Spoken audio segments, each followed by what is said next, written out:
This is the X-Zone Broadcast Network, broadcasting worldwide on broadcast affiliates and satellite program providers, including CNN Broadcast Network, Sirius Satellite Network, Star Media, Good News Radio Network, Angel Broadcast Network, Wiki Broadcast Network, and WPBN TV. For more information on the X-Zone Broadcast Network, visit us at www.xzbn.net.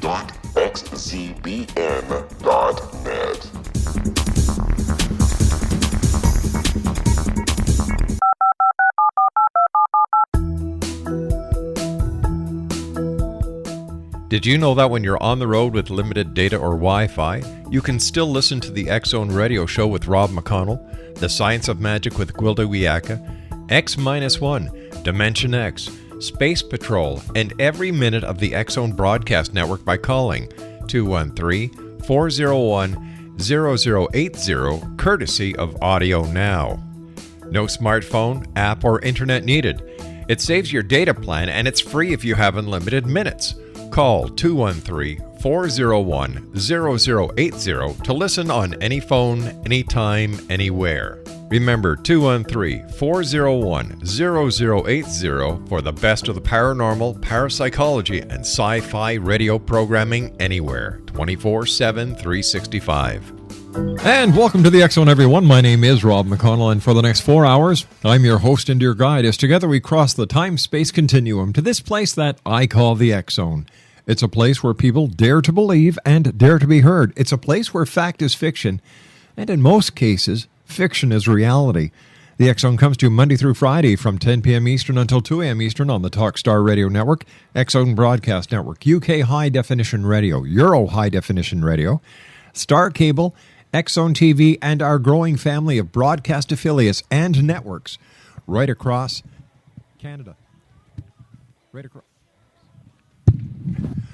Right across Canada, the United States, Central America, the Caribbean, South America, the Pacific Rim, Asia, Africa, Europe, and I think I forgot India in there, didn't I? Yes, I did. If you'd like to give us a call toll-free worldwide, 1-800-610-7035. Email xzone@xzoneradiotv.com. On MSN Messenger, xzoneradiotv@hotmail.com. And our busy website at www.xzoneradiotv.com. Don't forget, X-Zone Nation, if you've missed a show, you can always go to our podcast site. Podcasts are free, whether it's on our site or on Apple iTunes, at www.xzonepodcast.com. Well, it's Friday here in the X-Zone, and you know it's Friday when Saturday is tomorrow. You know it's Friday when everybody is lining up outside my office for their paychecks. You know it's Friday when you go to the local pub and fish and chips are the special of the day. And you know it's Friday when we have an author on the show whose book is entitled Stop Peeing on Your Shoes, Avoiding the 7 Mistakes That Screw Up Your Job Search. My guest this hour is a very interesting lady. Her name is Julie Bauke, and Julie is the author, as I said, of Stop Peeing on Your Shoes, Avoiding the 7 Mistakes That Screw Up Your Job Search. And everybody is moaning and groaning about how terrible the job market is. Yes, the economy is still rocky and unemployment is high, but aren't you tired of all the endless complaining about it? Well, for a refreshing change of pace, we have asked career coach Julie Bauke to join us here today. And Julie's going to share with us the funniest job hunting disaster stories ever. Joining me now from Cincinnati, Ohio, the home of WKRP and the only city where radio hosts have tried to throw turkeys out of a helicopter because they thought they flew. And, of course, Les Nesbitt is Julie Bauke. And, Julie, welcome to the X-Zone.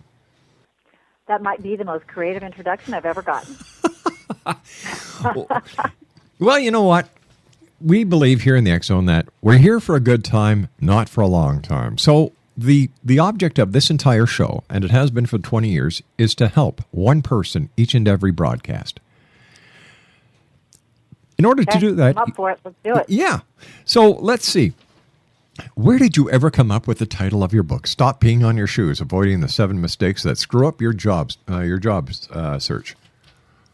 Well, first of all, I wanted an attention getter, and it certainly is that.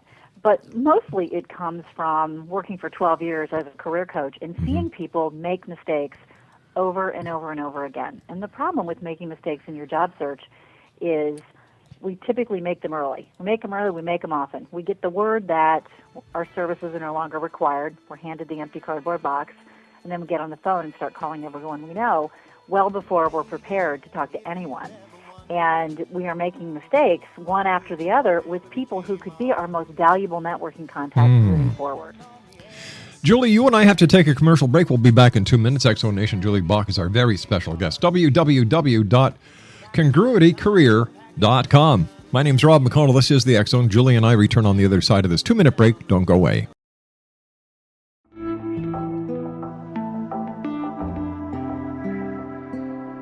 Take a step back in time and discover old Florida cuisine at Marsh Landing Restaurant in Fellsmere.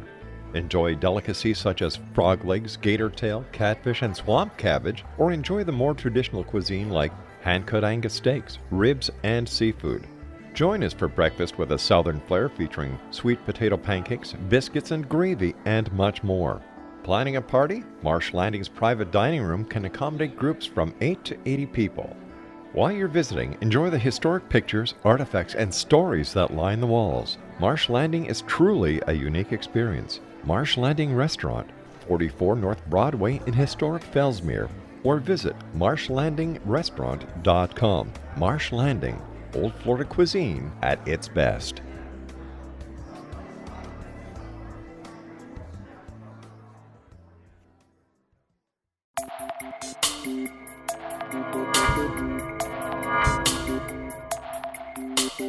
Are you interested in the paranormal, ghosts, UFOs, or psychic phenomenon? Join me, Tim Bartley, co-host of Talking to Spirits with Lightworkers Tim and Justina, coming mid-January 2017 to the XZBN. We will channel spirits live and talk to them, revealing all kinds of amazing information. Spiritual attachments will be found and removed on the show, and so much more. To find out when you can listen to Talking to Spirits with Lightworkers Tim and Justina, visit www.xzbn.net for listeners on both sides of the veil.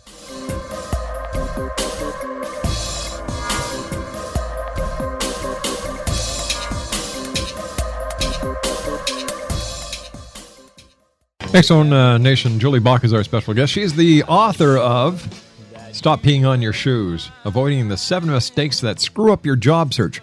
And her website is www.congruitycareer.com. And first of all, Julie, thanks very much for being with us. It's great having you with us. And I was wondering if you could share with us some of the funniest job hunting disaster stories that you've come across. Sure. First of all, I want to start by saying that the reason that people make mistakes is because of generally over-eagerness and just a lack of not knowing what is appropriate.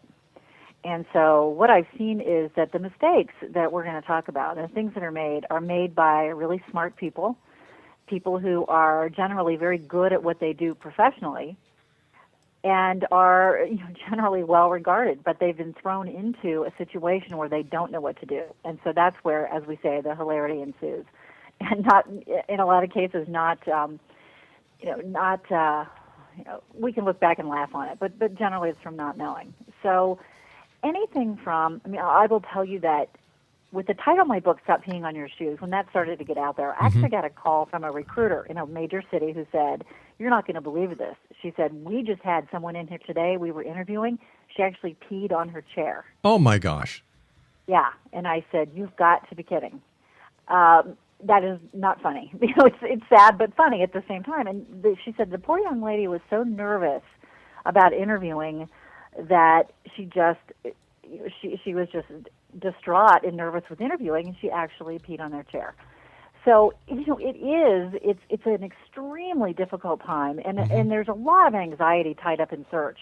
And so just with that one little snippet, you can see that people are not themselves a lot of times when they job search, and the actions they take override all of their common sense, all the common sense that they would normally have in a similar situation. Well, when people are on a job search, they're under a lot of pressure. They have their families to look after. They've got bills that have to be paid. They, God only knows how long they've been out of a job. So I can understand the massive pressure that these people are under.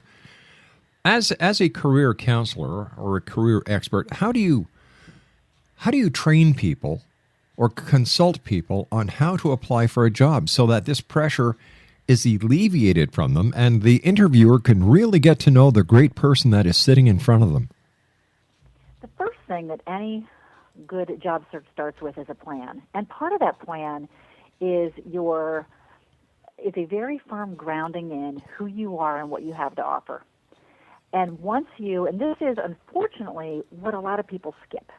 They don't want to do it. They want to go straight to action because in their minds, because they haven't been taught otherwise, productivity equals action.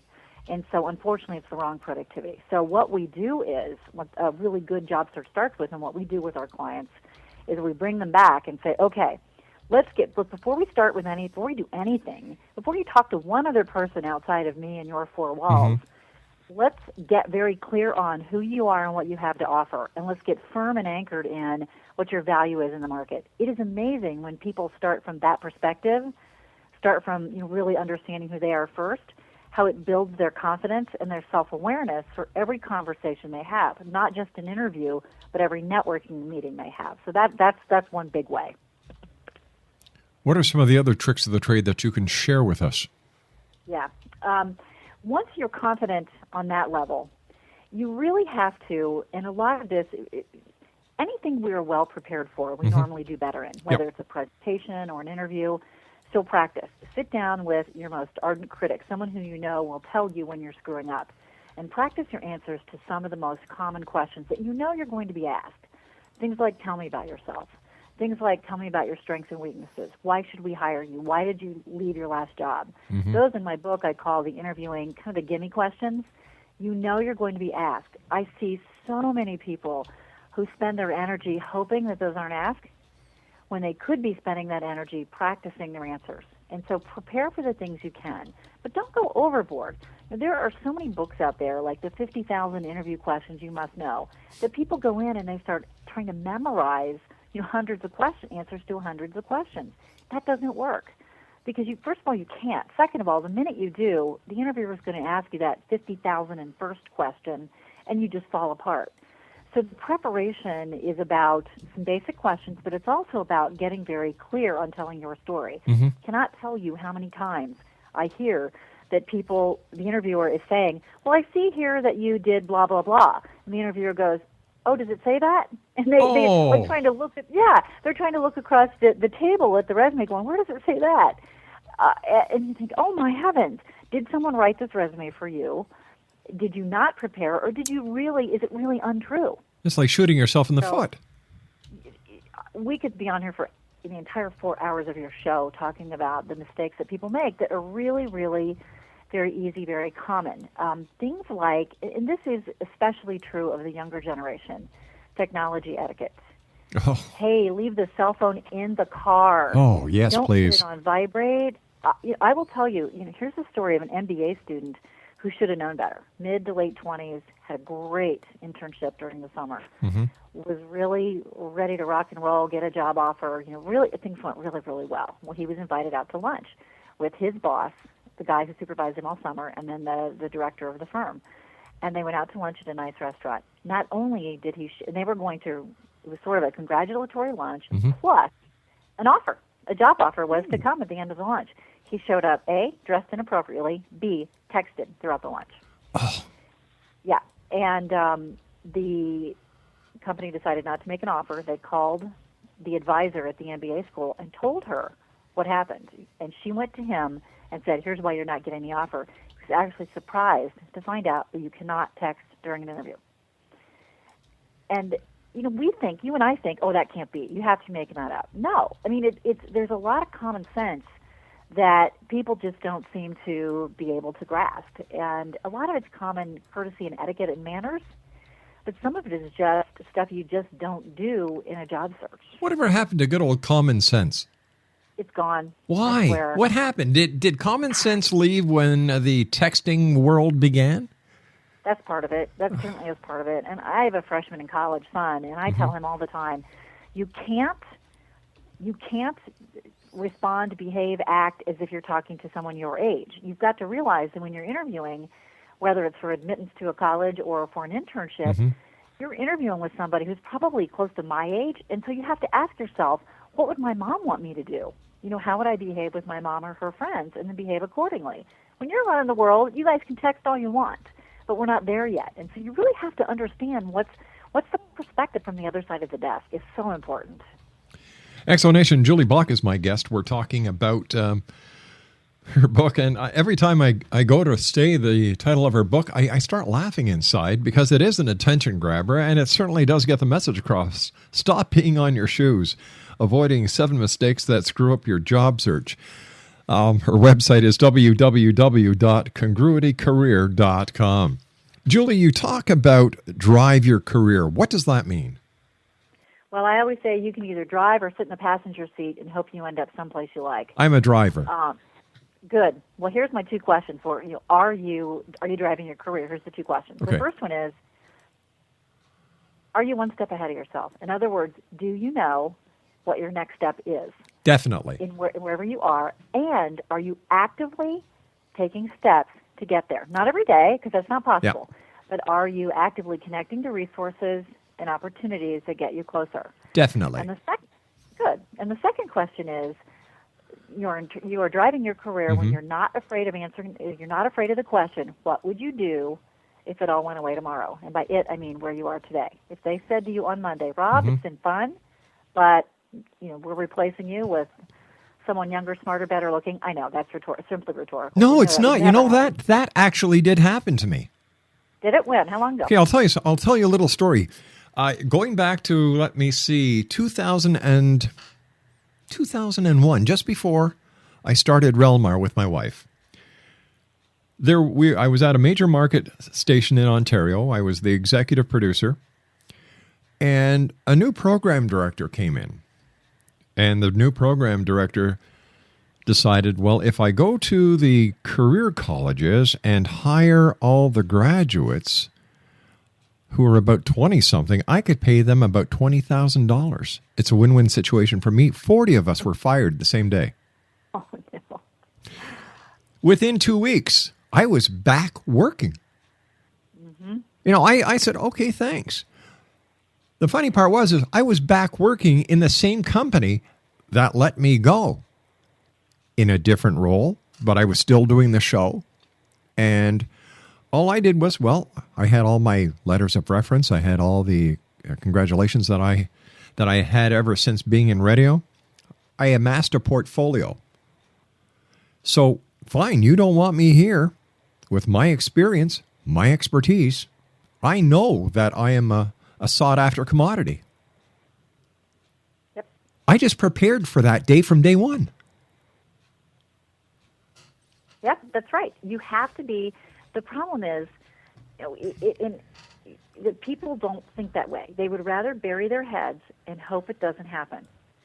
But you have to, if on Friday it all comes to an end, on Monday, are you ready for 8 o'clock Monday morning? Or are you going to go in a tailspin and pee on your shoes? No, I'm going to be ready for Saturday morning. I'm not going to wait till Monday morning. Yep. I mean, that's smart. That's right. The number of people who actually can say that they would be as ready as you were, maybe you didn't even know you were ready until it happened. It's very, very small. And in this day and age, in this economy, in this world we're living in, anybody who thinks that they don't serve at the pleasure of the king, whoever their employer happens to be, is really hiding under a rock and needs to come out from under it. I realized many, many, many years ago that no one is irreplaceable. You always have to be prepared for that day, going back to 2001, where I was basically told, hey, we're letting everybody go because we want the 20-year-old crowd who will do anything for $20,000 instead of paying you guys $60,000 to $80,000 a year. Okay, Happens fine. in every industry. Exactly. Yep. And with all these technical schools, trade schools, putting out...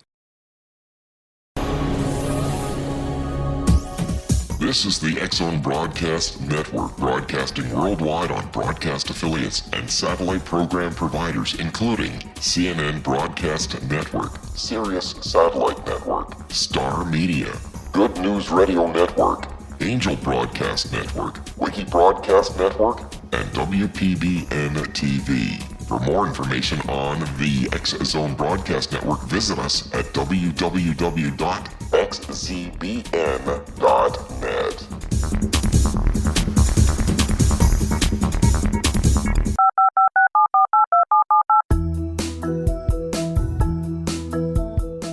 Did you know that when you're on the road with limited data or Wi-Fi, you can still listen to the X-Zone Radio Show with Rob McConnell, The Science of Magic with Gwilda Wiyaka, X-1, Dimension X, Space Patrol, and every minute of the X-Zone Broadcast Network by calling 213-401-0080, courtesy of Audio Now. No smartphone, app, or internet needed. It saves your data plan and it's free if you have unlimited minutes. Call 213-401-0080 to listen on any phone, anytime, anywhere. Remember 213-401-0080 for the best of the paranormal, parapsychology, and sci-fi radio programming anywhere, 24/7, 365. And welcome back, everyone. This is the X-Zone. My name is Rob McConnell. Our special guest this hour is Julie Buck. And we're talking about Julie's book, Stop Peeing on Your Shoes. Avoid the 7 mistakes that screw up your job search. And her website is www.congruitycareer.com. Julie, what if someone really has no idea what kind of career they want to get into? For example, the career that they had has been erased by technology. They're 30, 40, 50 years old. How do you counsel them on changing their career paths? And is it that easy? It's not easy, but neither is being unemployed or being in a job or career you hate. So I always say you got to pick your unhappiness. Which one is it going to be? We all have transferable skills, transferable experiences, traits, interests, etc. What we're not good at is figuring out what those are and then how to apply those to something different that we're going to like. And it goes back to really that self-analysis. There's some really simple, a lot of people like to get into, I'm going to do all these assessments and it's going to give me the answer. I'm just going to turn to page 10 of the results and there it is, I'm going to be happy. And it just doesn't work that way. In a lot of cases, assessments tell us what we already know about ourselves. I believe we all have the capability to pull this out. So, for instance, when you think about the best and worst job you've ever had, the best and worst day you've ever had, the best and worst place you've ever worked, colleagues, boss, whatever, if you start breaking it down by what made it all best and worst, you start to get a real feel for what makes you happy, what you're good at. Generally, career happiness is doing what we like or doing what we love, plus doing what we're good at. So we have to be good at it and like it, at least like it. It has to be something someone will pay us to do, and it has to be something, working with people and in a place that we can at least tolerate. And that equation equals career happiness. Now, the trick is it's different for each of us, and it also changes. You don't get the answer. It's not like a math problem. You get the answer, and it's the answer for life. So you're trying to manage and figure out what's going to make you happy at work in your own personal changing landscape.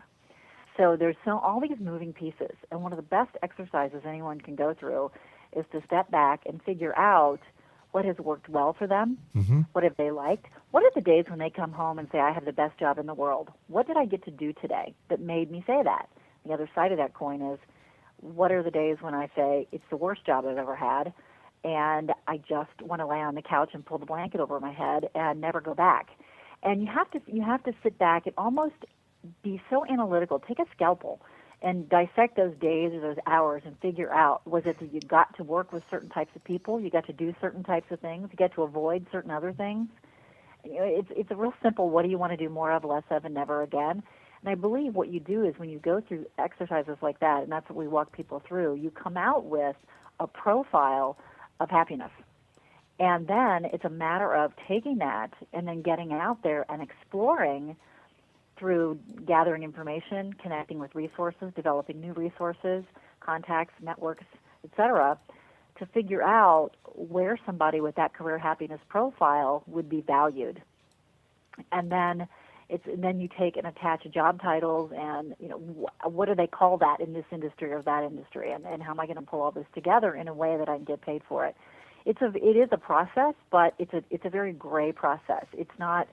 I find that people who are wired like accountants and financial analysts and IT and engineering, you're more left brain, black and white thinkers. They generally have a harder time with this because there is no A plus B equals C.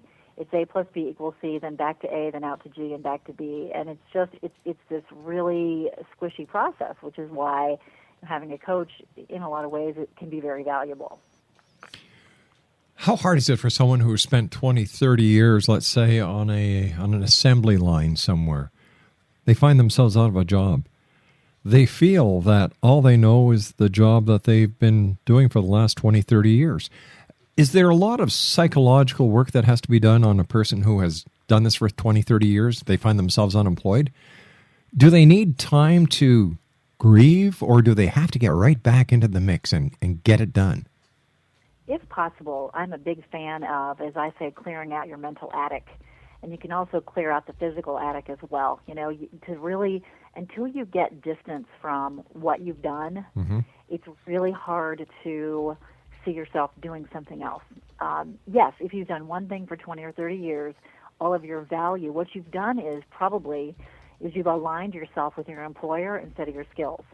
And so when we leave, all of a sudden we have, we don't have that anymore. We don't have that alignment anymore, so we feel of less value. There's a story I tell in my book about somebody who was an attorney who was working at a firm, high pressure, and she said, I'm done. I'm done being a lawyer. I'm done. I hate this. I'm miserable. She started to her relationship started to suffer, and she left. She was able to leave on her own, and then went through this exploration process where she had to figure out what to do. And she started out by saying, I'm done with the law. Well, fast forward, 3 to 4 months, she's an attorney, but at a children's hospital. So what was wrong was not the job, the profession itself. It was where she was practicing. And so we have to be able to separate those things out. And we get so overwrought because first of all, our family and friends don't know how to support us. And we're on that precarious place where we're feeling like we have no worth. And it's really hard to see our value and then position our value moving forward. And it is one of the most difficult things I think we go through as human beings, right out there next to divorce or losing a spouse. In your opinion, Carol, what are the 5 top upcoming jobs that people who are contemplating career change today could look at for a very successful career in the future? Well, first of all, that starts with, I'll answer that question in a second, but let's say that a word of caution here is, let's say that nurses are going to be hotter than hot for the next 5 years. You wouldn't want me as your nurse, regardless of how hot that job is. Remember if One Flew Over the Cuckoo's Nest? Yes. Ratchet? Yeah, that would be me. And so it really has to be one of those things that's a fit for you. So with that said, it's a good question, but you have to really be honest with yourself. Any of the types of jobs, anything that can't be outsourced, anything that requires one-on-one human contact, whether it's physical therapy, speech therapists, physician's assistants, or HOT, anything in the healthcare field that can't be outsourced. If you're in healthcare billing, that can be outsourced. So anything where it definitely requires the one-on-one contact, anything in the green field, anything, energy, anything in technology is going to be super, super hot because, as we know, technology is changing. We wake up the next morning and we're already out of date. And there's a lot of people who need help in navigating technology, whether at home or at work. Engineers we're starting to see a great demand for engineers. So IT, engineering, sales, frankly, sales is always, even in a recession, organizations want somebody with a proven track record of selling. And so if you are a good salesperson, you've got to, it's not been that hard of a sell even in a down recession. But on top of all of that, you have to keep everyone has to stay on top in their field, not only what's hot and what's going on in your field, but also technology-wise. How's technology being used in your field?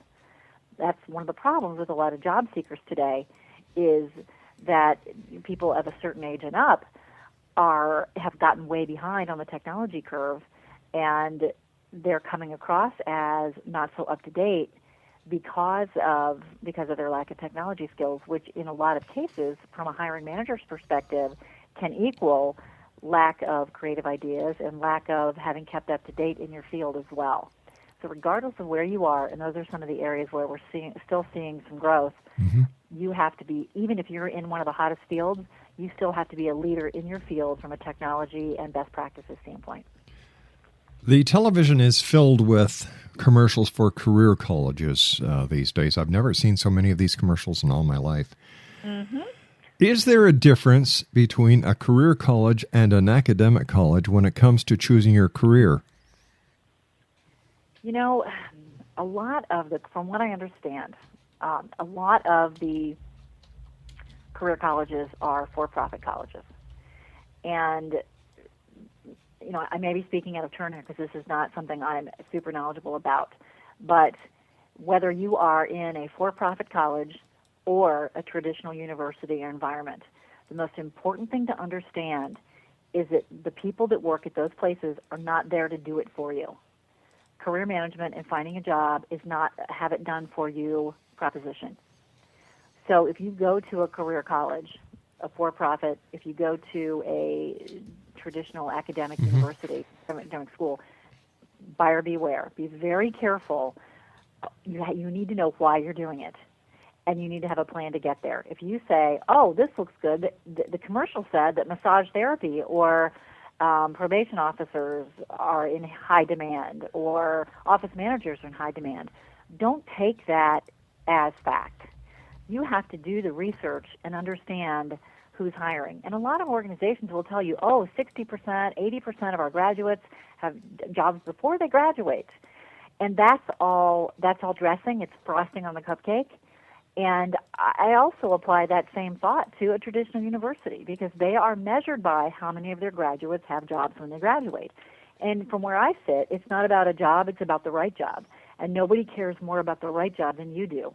And so you have to be going in. It's like people saying, you know what, I'm not going to get a job, I'm just going to go back and get an MBA. The question is always, well, why? What do you hope to do with that? Well, I want to come out with a chance of getting a higher salary and I'll be more marketable. Okay, be really careful there because that's not necessarily true. You have to, again, look at the other side of the desk.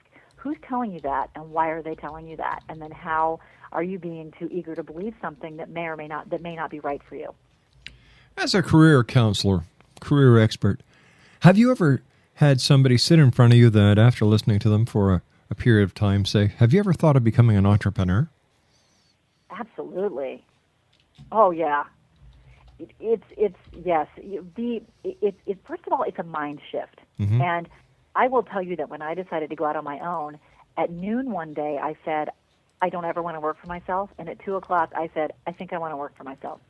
So call it my Sybil moment, whatever you want to call it. But a lot of it is we get in our mind what an entrepreneur is, and we decide we're not that. And what you'll see is in a lot of universities now, there's a major called entrepreneurship.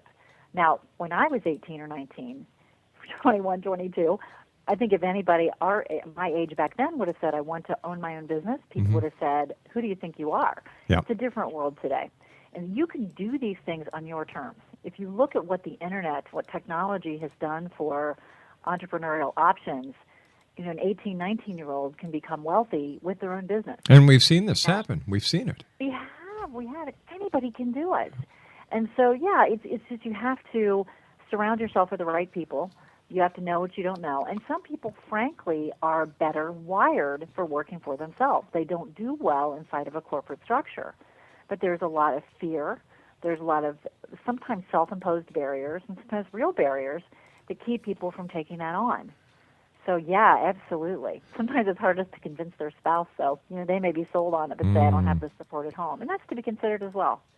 Tell me, speaking about the internet, how important is social networking on the net when it comes to finding a new job or even finding support groups to help you find a job and to get that feeling of worthiness back?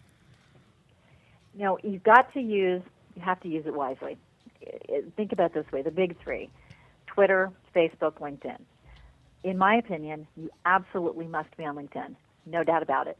No doubt about it at all. My son's a freshman in college. He'll be on it by this summer because it's sort of like the Facebook for careers, the Facebook for professionals. But people sometimes say, well, I put my personal stuff on Facebook and my professional stuff on LinkedIn. Mm-hmm. I still say be very careful what you're putting on Facebook because sometimes your friends or people who see you on Facebook might be your best connections to new jobs, and so you always want to be appropriate either place. But LinkedIn and Twitter, I use Twitter, but I don't feel like I'm qualified to talk a lot about getting a new job using Twitter, but I think any place that you are, it's about building a presence. So on LinkedIn, you join groups where you can have conversations with people who have interests that you do, either professional interests or I'm a big dog lover, so I'm in a dog lovers group. Mm-hmm. Because when we have something in common with people, then we have something to talk about. Birds of a feather flock together. You bet. So All right. if you're in Pittsburgh, there's a Link Pittsburgh group. If you're in Link Hamilton, there could be a group for your community. Connect with like-minded people on some level and be a giver. There are people who use it as, what can people do for me? Yep. And that's one of the biggest mistakes you can make. It's about building mutually beneficial relationships, which is what networking is. Julie, stand by. You and I have to take our final break. Exo Nation, Julie Bauke is our special guest. The name of her book, it cracks me up every time I say it. Stop peeing on your shoes. Avoiding the 7 mistakes that screw up your job search. Her website is www.congruitycareer.com. My name is Rob McConnell. This is the X Zone. We'll be back on the other side of this break. Don't go away. 19 Sergeant Central. 19 Sergeant check. Officers on the scene. Hi, I'm Larry Lawson, host of Paranormal Stakeout.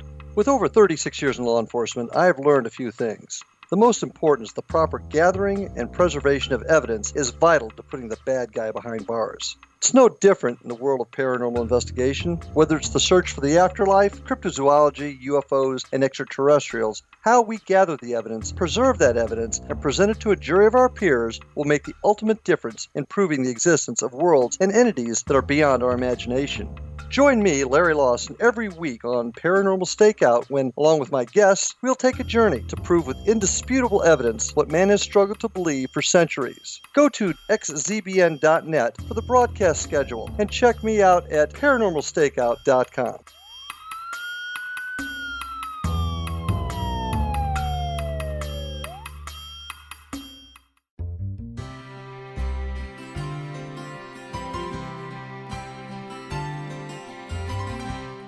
True healing must address 4 levels: physical, emotional, mental, and spiritual, for us to live joyful and productive lives. We tend to treat 3 of the 4, leaving the spiritual languishing. If you're tired of the same dysfunctional patterns cropping up in your life, Soul Balancing is for you. Trixie Phelps, owner and founder of Soul Balancing, is a naturally gifted energy healer trained in numerous esoteric forms, including shamanism. Trixie has created a powerful modality that safely and effectively clears your energetic field.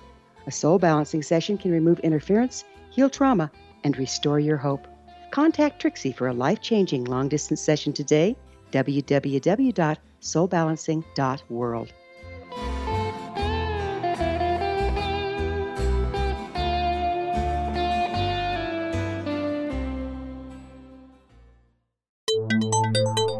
You're listening to the X Zone Broadcast Network, www.xzbn.net. And welcome back, everyone. Julie Bauke is our special guest.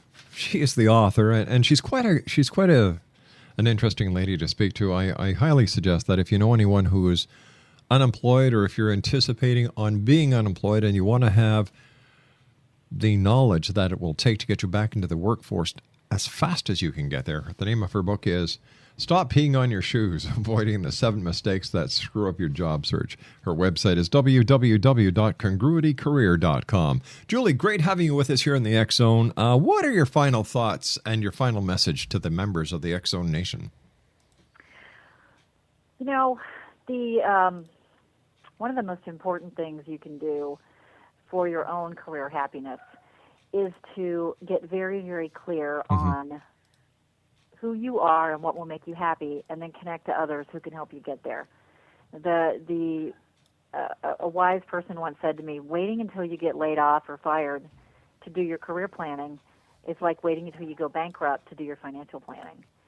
And that makes perfect sense. Yet we don't do it because we weren't taught. So take control of it. Take the opportunity to understand who you are. I mean, step out there and get very self-aware in terms of what you are and what you bring to the table. We're not comfortable talking about ourselves. We're not comfortable saying, I rock at these 3 things.